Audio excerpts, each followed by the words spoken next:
हरे कृष्णा।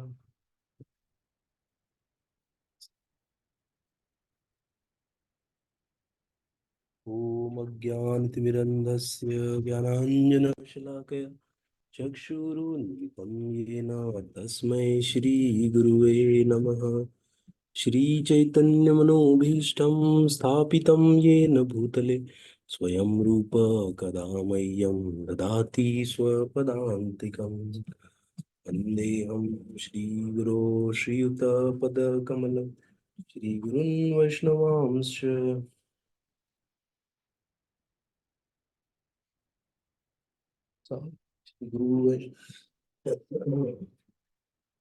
श्रीगुरून् वैष्णवांश्च साग्रजातं सगणरघुनाथान्वितं तं सजीवं साधुवैतं परिजनसहितं कृष्णचैतन्यदेवं श्रीराधा कृष्णपादान् सहगण ललिता श्रीविशाखान्वितांश्च। हे कृष्ण करुणा सिंधु दीनबंधु जगतपते गोपेश गोपिका कांत राधा कांत नमोस्तुते। तप्त कांचन गौरांगी राधे वृंदावनेश्वरी वृषभानुसुते देवी प्रणमामि हरिप्रिये। वाञ्छाकल्पतरुभ्यश्च कृपा सिन्धुभ्येव च पतितानां पावनेभ्यो वैष्णवेभ्यो नमो नमः। नमो विष्णुपादाय कृष्णपृष्ठाय भूतले श्रीमते भक्तिवेदांत स्वामिनिति नामिने। नमस्ते सरस्वती देवे गौरवाणी प्रचारिणे निर्विशेष शून्यवादी पाश्चात्य देश तारिणे। जय श्री कृष्ण चैतन्य प्रभु नित्यानंद श्री अद्वैत गदाधर शिवासादि गौर भक्त वृंद। हरे कृष्णा कृष्णा कृष्णा हरे हरे हरे राम राम राम हरे हरे। जय श्री प्रभुपाद की जय, अनंत कोटि वैष्णव की जय। हरे कृष्ण सभी को दंडवत प्रणाम। स्वागत है आप सभी का। तो हम लोग आज पढ़ने वाले हैं भगवद गीता श्लोक संख्या 2.3। एक बार मैं शेयर करता हूँ स्क्रीन अपनी। किसी को कुछ बोलना है?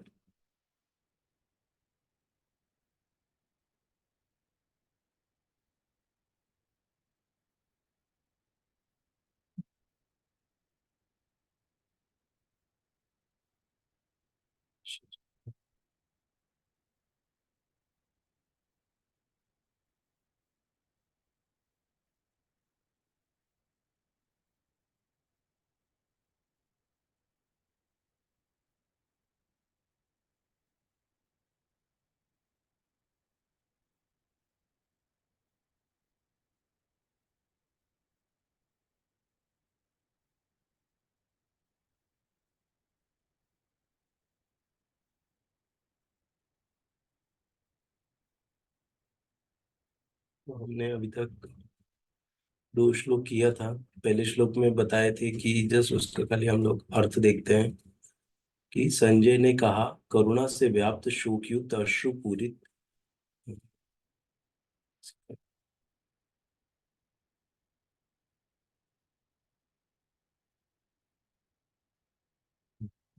संजय ने कहा, करुणा से व्याप्त शोकयुक्त अश्रुपूरित नेत्रों वाले अर्जुन को देखकर मधुसूदन कृष्ण ने ये शब्द कहे। हाँ, तो उसमें बताया कि करुणा किसके लिए करनी चाहिए। जो व्यक्ति, इसमें जो एग्जाम्पल दिया, जो व्यक्ति नदी में या समुद्र में डूब रहा है तो हम करुणा कर रहे हैं उसके वस्त्र को बचाने के लिए। तो वो करुणा सही है क्या? नहीं है, क्योंकि वस्त्र निर्जीव ना, वस्त्र को बचा के क्या करेंगे जब उसके अंदर जो जिसने वो वस्त्र पहना उसको ही ना बचा पाए। तो वस्त्र को बचा लिया तो कौन सा बहुत बड़ा पहाड़ तोड़ दिया। तो वो ऊपर बताए कि करुणा किसके लिए होनी चाहिए, जीव के लिए करुणा होनी चाहिए ना, कि ना कि बाहरी आवरण के लिए। तो जो वस्त्र और व्यक्ति है ना, वैसे ही आत्मा और ऊपर से ये जो शरीर है, तो करुणा किसके लिए करनी चाहिए ना, करुणा करनी चाहिए जीवात्मा के लिए। और सेकंड में देखा हमने, श्री भगवान ने कहा, हे अर्जुन, तुम्हारे मन में यह क्लेशा आया कैसे? यह उस मनुष्य के लिए तनिक भी अनुकूल नहीं है जो जीवन के मूल्य को जानता हो। इससे उच्च लोक की नहीं अपितु अपयश की प्राप्ति होती है। तो भगवान ऐसा कहते हैं। और इसमें एग्जाम्पल दिया कैसे, सूर्य और सूर्य के ब्रह्म का एग्जाम्पल दिया ना, ब्रह्म, परमात्मा और भगवान, ये तीनों से हमको भगवान के बारे में हमको पता चलता है। ये भगवान की तीन अवस्थाएं हैं, तीन स्वरूप है। परम नियंता का तीन स्वरूप है, ब्रह्म, परमात्मा और भगवान। हाँ, तो ब्रह्म के बारे में बताया कि कैसे ब्रह्म सूर्य लोक और उसमें से जो रोशनी आ रही है, और एक जो सूर्य गोले के अंदर एक बैठे हैं, कौन? सूर्य देव। हाँ, तो ऐसे करके एक्सप्लेन किया। हम्म, और ये तीनों को एक दूसरे से अलग नहीं किया जा सकता। तो वही बताएं। जैसे कि अगर एक और एग्जांपल हम इसको समझने के लिए ले, कि जैसे अगर आप रोशनी आपको मिल रही है तो आप ऐसा नहीं बोल सकते ना, अरे सूर्य तो है ही नहीं, ये रोशनी सब कुछ है ना। ये हम लोग का लिमिटेड नॉलेज की वजह से हम ऐसा कहेंगे। और थोड़ा नॉलेज आएगा तो अरे सूर्य है, सूर्य से रोशनी आ रही है। तो सूर्य के अंदर एक सूर्य देव बैठे हैं, तो वो सूर्य देव का जो प्रकाश है उनके उससे आ रहा है, पूरे उनके शरीर से। हाँ, लेकिन हमको क्या दिख रहा है? खाली गोला दिख रहा है, सूर्य का गोला ना। हमको लग रहा है यही सूर्य देव है ना, लेकिन सूर्य देव जो है उसके अंदर बैठे हैं। ऐसे जैसे हम लोग एक एग्जांपल और समझ सकते हैं कि जैसे एक राजा है जो अपने राज्य में बैठा है ना। राजा हो सकता है कि वो एक, समझ लीजिए, एमपी का राजा है ना, तो एमपी में बैठा है। तो जैसे हम अगर पहुंच गए एमपी के बॉर्डर पे, तो क्या हमने राजा का दर्शन कर लिया क्या? नहीं ना, राजा भी बहुत दूर है। अभी हम लोग खाली एमपी के बॉर्डर पे पहुंचे। अभी हम लोग ने उनके स्टेट में एंटर किया, तो उनके स्टेट में घुसने के बाद क्या हमको उनका ये मिला क्या? वो हमको दिखे क्या? नहीं। वो अपने महल के अंदर बैठे हैं। तो हम हो सकता है 25 किलोमीटर, 40 किलोमीटर, 50 किलोमीटर दूरी पे खड़े हैं। अभी भी हमको उनका दर्शन नहीं हुआ है। तो ऐसे ही भगवान है एक्चुअली ना। ब्रह्म मतलब क्या है? भगवान का तेज है।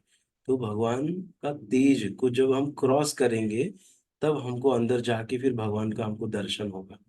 लेकिन कुछ जो होते हैं, जो ब्रह्म के उपासक रहते हैं, वो बस उस ज्योति तक ही सीमित हो जाते हैं। उनको लगता है वहां पे पहुंच गए, सब कुछ मेरे को मिल गया। ऐसा होता है। हाँ, लेकिन हम भगवान से प्रार्थना करते हैं कि एक जो ईशोपनिषद में श्लोक आता है कि कृपया आप अपना ये हटाइए, अपना तेज हटाइए, तब हम आपके अंदर वो घुस घुस पाएंगे। हमको शक्ति दीजिए। हाँ, ऐसे तो भगवान हमको फिर वो शक्ति देते जिससे कि हम उस इतने पूरे विशाल जो वो है ब्रह्म, जो उनके शरीर से जो आभा निकल रही है, उसको हम भेद के फिर अंदर घुसते हैं। ये शक्ति भक्ति से आती है। हाँ, नहीं तो हम भगवान का दर्शन नहीं कर पाएंगे, इतना आसान नहीं है। हम्म। स्टेज समझने के लिए एक एग्जांपल दिया कि सेम सूर्य, सूर्य का गोला और सूर्य की रोशनी। शायद हमने ये पूरा श्लोक नहीं किया था, तो इसको हम लोग पूरा करते हैं। आधे पे छोड़ा था हमने इसको। यहीं से पढ़ते हैं हम। संस्कृत शब्द भगवान की व्याख्या व्यासदेव के पिता पराशर मुनि ने की है। समस्त धन संपत्ति, यश, सौंदर्य, ज्ञान तथा त्याग से युक्त परम पुरुष भगवान कहलाता है। ऐसे अनेक व्यक्ति हैं जो अत्यंत धनी हैं, जो अत्यंत धनी हैं, अत्यंत शक्तिमान हैं, अत्यंत सुंदर हैं और अत्यंत विख्यात, विद्वान तथा विरक्त भी हैं, किंतु कोई स साधिकार यह नहीं कह सकता कि उसके पास सारा धन, शक्ति आदि है। एकमात्र कृष्ण ही ऐसा दावा कर सकते हैं, क्योंकि वे भगवान हैं। क्योंकि भग मतलब पूरा ऐश्वर्य हो जो धारण करते हैं। धन, शक्ति, यश, सौंदर्य, ज्ञान और त्याग, विरक्ति, ये सब उनकी है, इसलिए भगवान, जिसको वान धारण करने वाले। एक एक एकमात्र कृष्ण ही ऐसा दावा कर सकते क्योंकि वे भगवान है। ब्रह्मा, शिव या नारायण सहित कोई भी जीव कृष्ण के समान पूर्ण ऐश्वर्यवान नहीं है। अतः ब्रह्म संहिता में स्वयं ब्रह्मा जी का निर्णय है कि श्री कृष्ण स्वयं भगवान है, न तो कोई उनके तुल्य है न उनसे बढ़कर है। वे आदि स्वामी या भगवान है, गोविंद रूप में जाने जाते हैं और समस्त कारणों के परम कारण है। जैसे हम लोग देखते हैं ना कि जो भी ब्रह्मा या शिव जी जिनको वरदान देते हैं ना, उनका क्या हालत होता है ना। उनके जो वरदान है वो सीमित है। जैसे शिव जी ने दिया था, ब्रह्मा ने दिया था हिरण्यकशिपु ये लोग को ना, और शिव जी ने वो दिया था इनको, रावण को। ये सब वरदान क्या है, लिमिटेड है। मतलब उनका कोई परमानेंट वरदान नहीं है वो। वो खाली बस टेम्पररी है, होता है। लेकिन जो भगवान अगर वरदान देते हैं तो वो बहुत ही मतलब कृपा हो जाती है कि सीधा अपने धाम में खींच लेते हैं उसको। नहीं, इससे बड़ा क्या होगा, क्योंकि वो ऐसे भौतिक वो नहीं देते अपने भक्तों को, वो सीधा अपने धाम में खींचते हैं उनको। यही सबसे बड़ा वरदान है। ईश्वर ईश्वर परमः कृष्ण सच्चिदानंद विग्रह अनादिर आदिर गोविंद सर्व कारण कारणम। ये ब्रह्म संहिता का श्लोक है। ऐसे अनेक पुरुष हैं जो भगवान के गुणों से युक्त हैं, किंतु कृष्ण परम है, क्योंकि उनसे बढ़कर कोई नहीं है। वे परम पुरुष हैं और उनका शरीर सच्चिदानंदमय है। वे आदि भगवान गोविंद हैं और समस्त कारणों के कारण हैं। ब्रह्म संहिता 5.1। भागवत में भी भगवान के नाना अवतारों की सूची है। कृष्ण को आदि भगवान बताया गया है, जिससे अनेकानेक अवतार तथा ईश्वर विस्तार करते हैं। एते चांश कला पुंसः कृष्णस्तु भगवान स्वयं इंद्रा इंद्ररिव्याकुलम लोकम मृड्यन्ति युगे युगे। यहाँ पर वर्णित सारे अवतारों की सूचियां या तो भगवान की अंश कलाओं अथवा पूर्ण कलाओं की हैं, किंतु कृष्ण तो स्वयं भगवान है। हम्म। अतः कृष्ण आदि भगवान परम सत्य परमात्मा तथा निर्विशेष ब्रह्म दोनों के उद्गम है। भगवान की उपस्थिति में अर्जुन द्वारा स्वजनों के लिए शोक करना सर्वथा अशोभनीय है। अतः कृष्ण ने कुतः शब्द से अपना आश्चर्य व्यक्त किया। आर्य जैसी सभ्य जाति की किसी व्यक्ति से ऐसी मलिनता की उम्मीद नहीं की जाती। आर्य शब्द उन व्यक्तियों पर लागू होता है जो जीवन के मूल्य को जानते हैं, जिनकी सभ्यता आत्म साक्षात्कार पर निर्भर करती है। देहात्म बुद्धि से प्रेरित मनुष्य को यह ज्ञान नहीं रहता कि जीवन का उद्देश्य परम सत्य विष्णु या भगवान का साक्षात्कार है। हाँ? किसको नहीं रहता है? जो देहात्म बुद्धि से प्रेरित होता है, जो शरीर को ही सब कुछ मानता है। हम्म। वे तो भौतिक जगत के बाह्य स्वरूप से मोहित हो जाते हैं, अतः वे यह नहीं समझ पाते कि मुक्ति क्या है। जिन पुरुषों को भौतिक बंधन से मुक्ति का कोई ज्ञान नहीं होता, वह वे अनार्य कहलाते हैं। यद्यपि अर्जुन क्षत्रिय था, किंतु युद्ध से विचलित होकर वह अपने कर्तव्य से च्युत हो रहा था। उसकी यह कायरता अनार्यों के लिए ही शोभा देने वाली हो सकती है। कर्तव्य पथ से इस प्रकार का विचलन न तो आध्यात्मिक जीवन की प्रगति करने में सहायक बनता है, न ही इससे संसार में ख्याति प्राप्त की जा सकती है। भगवान कृष्ण ने अर्जुन द्वारा अपने स्वजनों पर इस प्रकार की करुणा का अनुमोदन नहीं किया। एक बार फिर से पढ़ते लास्ट का 3 लाइन। कर्तव्य पथ से इस प्रकार का विचलन न तो आध्यात्मिक जीवन की प्रगति करने में सहायक बनता है, न ही इसे संसार में ख्याति प्राप्त की जा सकती है ना। कि ये अपने कर्तव्य से च्युत हो रहा था ना, नहीं करना चाह रहे थे अर्जुन।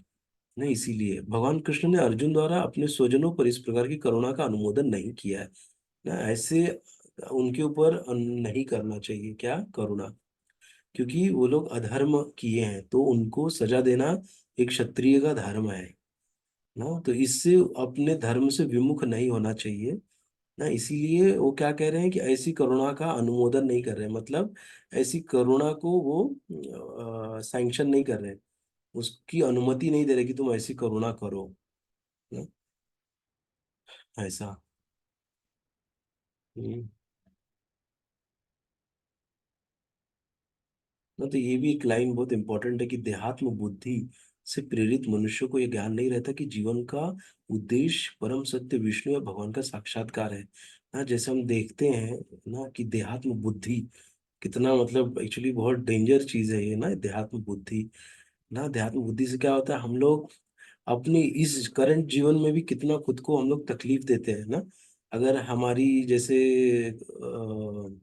विवाह अगर हो जाए मतलब एक ऐसे लड़की से या लड़के से जिसका मतलब थोड़ा वो दिखने में सुंदर नहीं है, तो हम क्या बार बार उसको लगेगा अरे ये तो वो कैसा है, मेरी शादी ऐसे कर दी, मेरे माँ पिता ने ऐसे कर दी। उसको जिंदगी भर उसको अंदर ही अंदर कूटते रहेंगे ना, अंदर ही अंदर खुद को वो करते रहे, क्यों देहात देह से वो सोच रहे कि ये ऐसा है ना, गोरा है काला है, छोटा है मोटा है ना, जो भी देह से उसको वो कर रहे हैं और खुद को क्या कर रहे हैं, तकलीफ दे रहे हैं। किसी को बोल नहीं रहे लेकिन अंदर से ही ये तकलीफ झेल रहे हैं ना। या ऐसे भी मतलब हो जाता है कि मतलब या जैसे लड़की हो गई लड़का नहीं है, उसके लिए पूरा जिंदगी अपना खाली उसी चिंता में गुजार देते हैं कि मेरे को लड़का नहीं हुआ, मेरे को लड़का नहीं हुआ ना, ऐसे ना। या तो फिर मेरे को कोई हुआ नहीं ना, इसमें पूरी जिंदगी ये विचार में घला देते हैं पछताने में, और वो ना जो कि कितना मूल्यवान जीवन मिला है जिसको हम लोग को खाली आत्म साक्षात करके निकलने का है यहाँ से ना। लेकिन हम लोग इन छोटी चीजों को हम समझ सकते हैं ना, ये चीजें कितनी छोटी होती हैं। जब हमको ना ये भगवत ज्ञान जब आता है तब हमको पता चलता है, तब हम अपनी देहात्म बुद्धि से बाहर निकलते हैं और तब हम इन चीजों को समझ पाते हैं ना। नहीं तो जिंदगी भर अगर अगर कुछ भी अगर हो गया, हमारे शरीर का एक हाथ कुछ हो गया कुछ हो गया, पूरा जिंदगी ऐसे लगेगा अरे तबाह हो गया, मैं तो बर्बाद हो गया ना। क्यों खुद को देह से जोड़ के रखे है ना। लेकिन जैसे हम खुद को आत्मा लेवल पे ले ले आए, तो फिर आत्मा का तो हाथ टूटा हो या पैर कटा हो ना, खाली बस दिमाग चल रहा है, तो बस मैं भगवान का नाम जप कर लूं और निकल जाऊं। ये टेम्पररी बॉडी है मेरी, थोड़े दिन के लिए मुझे मिला है, इसको काट के मेरे को निकलना है ना। ये ये है एक्चुअली देहात्म बुद्धि से ऊपर उठना। हम्म। और परम उद्देश्य क्या है, परम सत्य भगवान को जानना, भगवान के बारे में जानना, भगवान के बारे में श्रवण करना ना, इसके लिए हमको ये जीवन मिला है। अगर ये जीवन में अगर हम कर रहे हैं ना, अगर भगवान के बारे में सुन रहे हैं और बाकी कार्य भी हम कर रहे हैं ना, तो क्या होगा, हम बैलेंस वे में हम धीरे धीरे धीरे धीरे थोड़ा थोड़ा हम जमा कर रहे हैं, तो वो थोड़ा थोड़ा जो भी है एक दिन बहुत बड़ा हो जाएगा। इसीलिए कोई ऐसा भी बोल सकते ना, अरे आप लोग इतना कर रहे हो, आप लोग को थोड़ी कुछ मिलने वाला है। वो मिलने के लिए तो बहुत तपस्या करनी पड़ती है, लेकिन हमने वो तपस्या चालू कर दी है। भले वो आज हम खाली आधा घंटा ही तपस्या कर रहे हैं ना, लेकिन ये आधा घंटा जमा होके एक दिन साल भर हो जाएगा ना, तो उसका बहुत बड़ा कीमत हो जाएगा एक्चुअली ना। ऐसे तो हमको ये छोटा छोटा हमको एफर्ट लेना है ना, देहात्म बुद्धि से बाहर निकलने के लिए। ठीक है, तो ये बहुत हमारे लिए एक्चुअली बहुत हानिकारक है देहात्म बुद्धि ना। मेरा बाल गंजा हो गया या जो भी हमारे शरीर में कुछ हो गया ना, हमारे शरीर में वाइट वाइट आ जाता है, तो हम लोग खुद को क्या समझने लग जाते हैं ना। ऐसे तो अभी एक है भक्ति टुडे की माता जी, वो लोग ने कभी लॉन्च किया है अपना ये सीरीज चला रहे हैं वो लोग, तो उसमें एक हमारे हैं प्रभु जी, तो उनका भी बहुत अच्छा उसमें बताया है। उनको थोड़े सफेद दाग आ गए हैं चेहरे पे, और फिर वो कैसे उड़ता आकाश करके उनका भी यूट्यूब चैनल है, तो उस पे भी उन्होंने मतलब फिर बताया कि कैसा उनका जीवन हुआ, तो उनके ऊपर ही वो एक्चुअली पूरा सीरीज उन्होंने बनाया, वेब सीरीज। तो वो लोग भी मतलब भक्त हैं, तो उसके हिसाब से वो लोग ने पूरा बहुत अच्छा दिया है। देख सकते हैं आप लोग, तो ये बताने का मतलब कि आदमी इसी में आत्महत्या भी कर लेता है ना, कुछ कमी होने से। ठीक है, इसलिए इससे हमको बहुत बच के रहना है एक्चुअली। यही बचेंगे कैसे, जब हमको ज्ञान आएगा ना, हम जब उस चीज से बाहर निकलेंगे तभी हम बच पाएंगे ना। ज्यादा बोल दिया मैं इस पे, लेकिन ठीक है। क्लेब्यम माँ, ये तीसरा श्लोक हम पढ़ने जा रहे हैं। क्लेब्यम माँ स्मगमः पार्थ नैतत्त्वयुपपद्यते।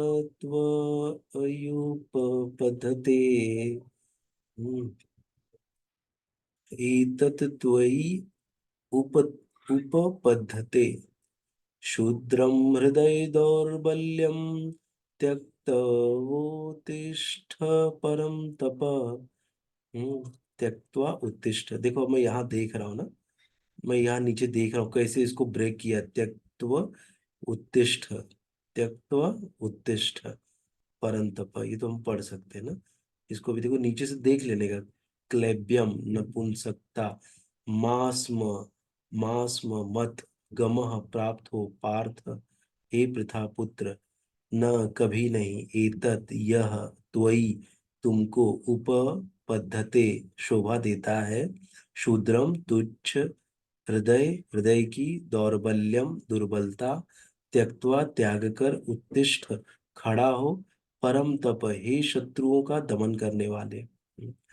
क्लैब्यम स्मगमः पार्थ न एतत् त्वयि उपपद्यते शूद्रं हृदय दौर्बल्यं त्यक्त्वा उत्तिष्ठ परन्तप। त्यक्त्वा उत्तिष्ठ परम तप। ना जैसे बताया ना, इसको चार भाग में इसको डिवाइड करने का ना। ये एक पार्ट हो गया, ये दूसरा पार्ट, तीसरा पार्ट, चौथा पार्ट, ऐसे करके बोलना है। और इंग्लिश में देखेंगे तो वो बराबर से सेपरेट करके देते, तो वहां पे थोड़ा पढ़ने के लिए आसानी हो जाती है। हम्म। जिनको इंग्लिश आती है पढ़ सकते हैं, तो वो उसका भी अच्छा हेल्प सहारा ले सकते हैं पढ़ने में। उसमें बहुत अच्छे से सब दिया रहता है, ब्रेक करके पूरा पढ़ने के लिए। तो बहुत सारे भक्त लोग इंग्लिश का सहारा लेते हैं पढ़ने के लिए श्लोक का। हम्म। लेकिन इसका ही आदत पड़ गया तो हम सीधा ये संस्कृत को ही पढ़ सकते हैं। हम्म। इसका अर्थ पढ़ते, हे प्रथा पुत्र, इस हीन नपुंसकता को प्राप्त मत हो, यह तुम्हें शोभा नहीं देती। हे शत्रुओं के दमन करता, हृदय की शुद्ध दुर्बलता को त्याग कर युद्ध के लिए खड़े हो। हम्म। तात्पर्य, अर्जुन को प्रथापुत्र के रूप में संबोधित किया गया है। प्रथा कृष्ण के पिता वसुदेव की बहन थी, अतः कृष्ण के कृष्ण के साथ अर्जुन का रक्त संबंध था। यदि क्षत्रिय पुत्र लड़ने से मना करता है तो वह नाम का क्षत्रिय है, और यदि ब्राह्मण पुत्र अपवित्र कार्य करता है तो वह नाम का ब्राह्मण है। ऐसे क्षत्रिय तथा ब्राह्मण अपने पिता के अयोग्य पुत्र होते हैं। अतः कृष्ण यह नहीं चाहते थे कि अर्जुन अयोग्य क्षत्रिय पुत्र कहलाए। अर्जुन कृष्ण का घनिष्ठतम मित्र था, और कृष्ण प्रत्यक्ष रूप से उसके रथ का संचालन कर रहे थे। किंतु इन सब गुणों के होते हुए भी यदि अर्जुन युद्ध भूमि को छोड़ता है तो वह अत्यंत दयनीय कार्य करेगा। हम्म। हम्म। अतः कृष्ण ने कहा कि ऐसी प्रवृत्ति अर्जुन के व्यक्तित्व को शोभा नहीं देती। हम्म। ना युद्ध भूमि को छोड़ के भाग जाए, ऐसा थोड़ी क्षत्रिय को शोभा देगा, वो भी इतना बड़ा धनुर्धर।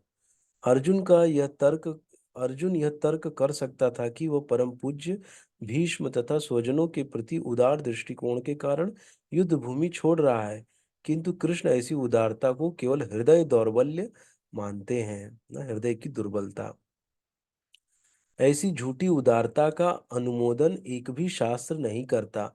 अतः अर्जुन जैसे व्यक्ति को कृष्ण के प्रत्यक्ष निर्देशन में ऐसी उदारता या तथाकथित अहिंसा का परित्याग कर देना चाहिए। ना कृष्ण बोल रहे हैं ऐसा, तो आगे आएगा अभी।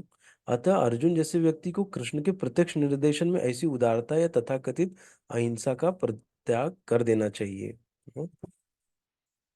ये है। क्यों? क्योंकि वो क्षत्रिय है, क्षत्रिय का धर्म है कि अन्याय के प्रति लड़ना, ना अन्याय के विरुद्ध खड़े हो जाना, जहां अन्याय हो रहा है उसके लिए लड़ना, ना ये क्षत्रिय का धर्म है ना। और ब्राह्मण का धर्म क्या है? कि ज्ञान प्रदान करना, भगवान का जो वैदिक ज्ञान है, भगवान के बारे में बताना, ना सटीक सटीक, ये ब्राह्मण का कार्य है। लेकिन अभी तो ये सब पूरा डिस्टर्ब हो गया है। ना अभी ना कोई ब्राह्मण रहा है ना कोई क्षत्रिय रहा है, ना सब शूद्र बन गए हैं ना। तो इसीलिए अभी ये जो है इसको स्थापित करना बड़ा कठिन है ना, वर्ण व्यवस्था को स्थापित करना। हाँ, लेकिन वर्ण व्यवस्था जो बनाया गया था भगवान ने ही बनाया ना।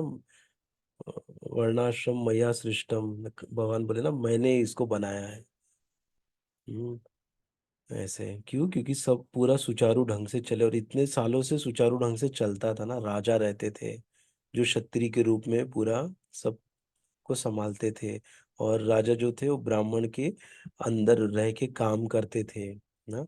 और जो वैश्य थे वो लोग खेती करके सब अनाज और कर सब राजा को लाके देते थे ना। और जो शूद्र थे वो लोग सेवा करते थे ना, इन तीनों वर्णों की।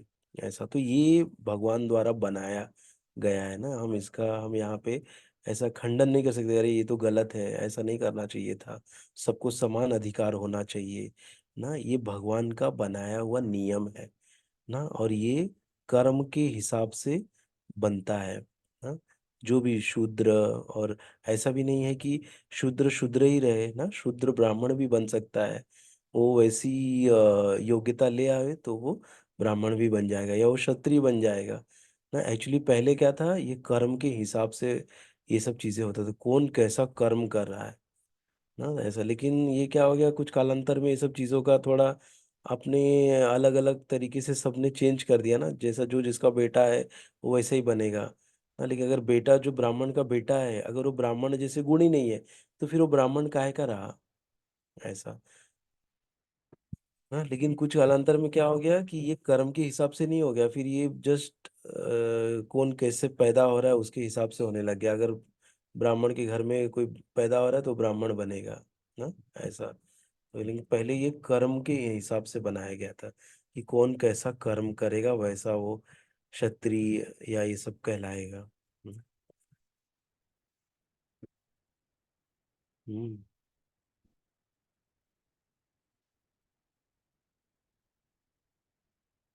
ठीक है।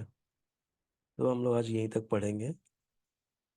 तीसरा श्लोक हमने किया, चौथा हम लोग कल करेंगे। हम्म, या चौथा भी हम लोग पढ़ लेते हैं, छोटा सा श्लोक है ये। जाने जिसको कल ही करते, अभी टाइम हो गया है। किसी को कोई प्रश्न है तो, या कोई किसी का टिप्पणी है तो बोल सकते हैं।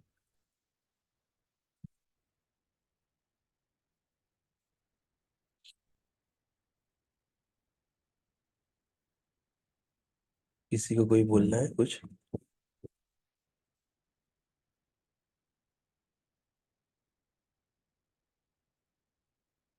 ठीक, ठीक है तो हरे कृष्ण प्रभु जी। हरे कृष्णा माता आज जी। प्रश्न देने वाले थे ना आप? हाँ, 10 आज आज देने वाला थोड़ा प्रिपेयर नहीं कर पाया माता जी। ओके, चलेगा। हाँ, मैं चलो। प्रिपेयर करता हूँ फिर। ओके।